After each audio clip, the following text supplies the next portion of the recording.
SPRB Radio Podcast. Okay, so this is for your GP. You are 60 years of age, correct? Yes. Okay. Every black man over the age of 45 is in a high-risk group for prostate cancer. Therefore, they are entitled to a PSA blood test because they're in a high-risk group. If they also have family history of cancer, that takes the risk even higher. So they are entitled to a PSA blood test, and they should have one at least once a year. I had one for 8 years when I was age 52, so I actually was quite late.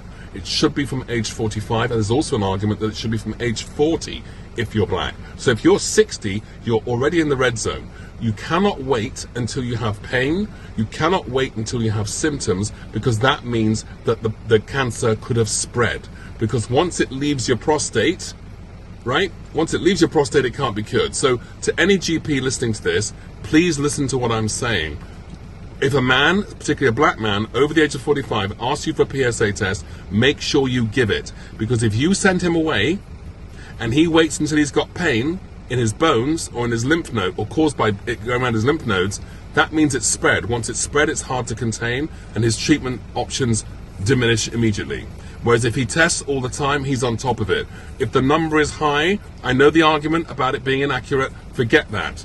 Every man I know who's been diagnosed with prostate cancer started with a PSA blood test. You have to look at it as a three-step approach. There's a PSA blood test. If the number's high, you do another one. If the number's still high, that means there's an area of concern. It doesn't mean it's cancer. It could be an enlarged prostate. It could be an infection in the bladder.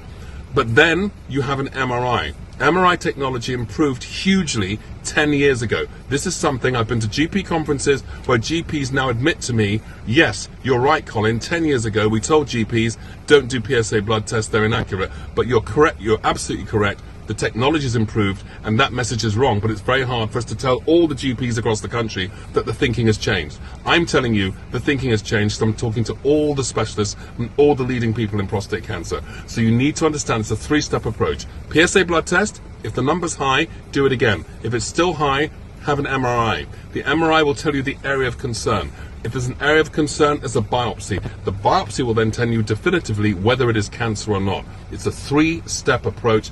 Please stop telling men that PSAs are inaccurate. They are still the best weapon for men to find out whether they've got prostate cancer or not. Otherwise, they find out too late, and the biggest statistic that is the most damning at the moment is that 12,000 men a year die of prostate cancer. That's bad enough.